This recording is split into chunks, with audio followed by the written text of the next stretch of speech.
Assalamualaikum warahmatullahi wabarakatuh. Adik-adik kelas 2, sekarang kita memasuki bab 5. Kita akan belajar tentang hidup bersih dan sehat. Nah, sebelum pelajaran kita mulai, ayo berdoa terlebih dahulu dengan membaca basmalah. Bismillahirrahmanirrahim. Oke, adik-adik, hidup bersih dan sehat. Nah, kita akan mempelajari 3 sub. Sub pertama, bersih dan sehat. Nah, apa itu bersih dan sehat? Mari kita lihat penjelasan berikut.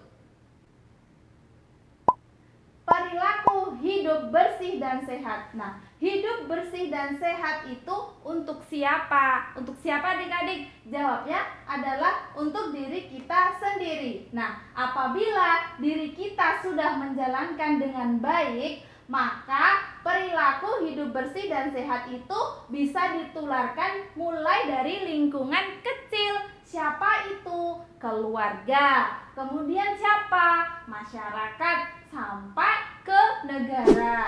Selanjutnya adalah berperilaku hidup bersih dan sehat. Loh, mengapa hidup bersih dan sehat itu harus penting? Ada 2 alasan. Yang pertama, Allah menciptakan orang yang beriman, yang bersih, dan yang mensucikan diri. Nah, Rasul pun mencintai orang yang kuat dan sehat. Kedua, mukmin bersih akan sehat dan mukmin yang sehat akan kuat. Allah menyukai mukmin yang kuat. Jadi, kita harus hidup bersih dan sehat. Nah, wujud kebiasaan hidup bersih dan sehat itu bisa dilakukan dengan banyak cara. Nih contohnya, yang pertama, rajin berolahraga.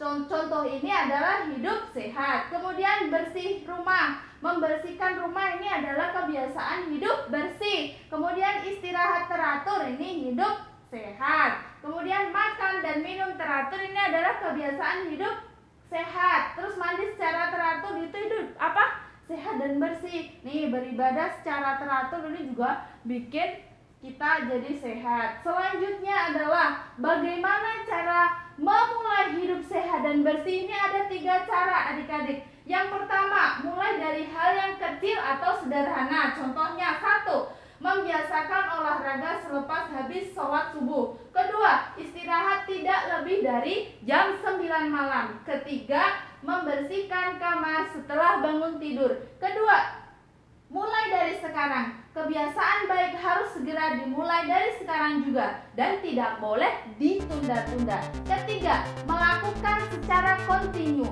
Kebiasaan yang dilakukan secara kontinu atau terus-menerus itu bisa membuat kita sehat.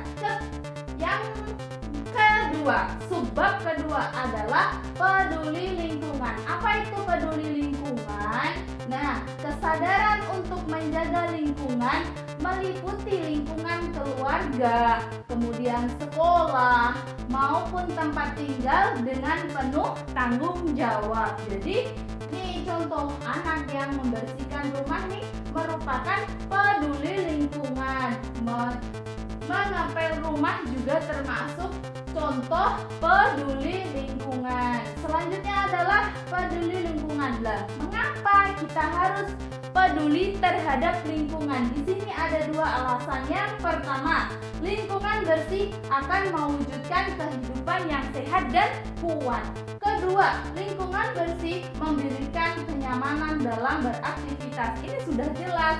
Kalau rumah kita bersih, kita pasti senang. Tapi kalau hidup di rumah yang kotor, pasti kita tidak nyaman. Banyak nyamuk, banyak kecoa, dan lain-lain sebagainya.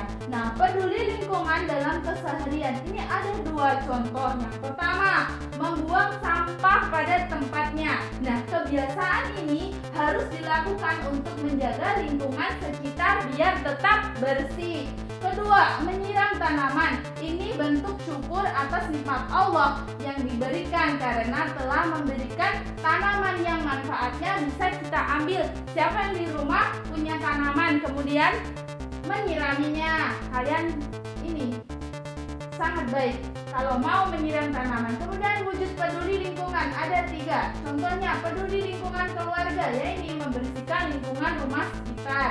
Kemudian peduli lingkungan sekolah, yaitu piket dengan baik.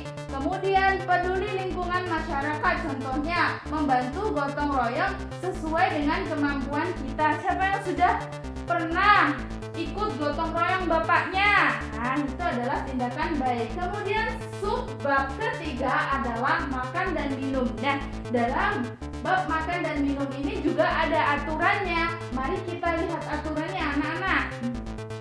Adab makan dan minum. Nah, ada 4 adab. Bagaimana adab makan dan minum? Ada 4 ya. Ada 4 adab. Yang pertama, mencuci tangan sebelum makan dan minum dan sebelum makan dan minum. Kedua, makan dan minum menggunakan tangan kanan. Ketiga, makan dan minum harus dengan duduk. Keempat, berdoa terlebih dahulu. Sudah hafal doanya? Mari kita lihat doa sebelum makan. Ayo kita baca bersama-sama ya adik-adik. Bismillahirrahmanirrahim. Allahumma barik lana fima rozaqtana wa qina adzabannar. Artinya, ya Allah, berikanlah keberkahan kepada kami atas rezeki yang telah Engkau anugerahkan kepada kami, dan perihalalah kami dari siksa api neraka. Nah, sekarang bacaan doa setelah makan. Alhamdulillahilladzi at'amana wa saqona wa ja'alana minal muslimin. Artinya, segala puji bagi Allah yang telah memberi makan dan minum kepada kami dan telah menjadikan kami orang-orang yang berserah diri. Jadi, ketika mau makan harus berdoa, dan setelah makan harus berdoa. Sekian materi pada kesempatan kali ini. Semoga kalian tetap selalu sehat, jaga kesehatan, jaga lingkungan juga. Assalamualaikum warahmatullahi wabarakatuh.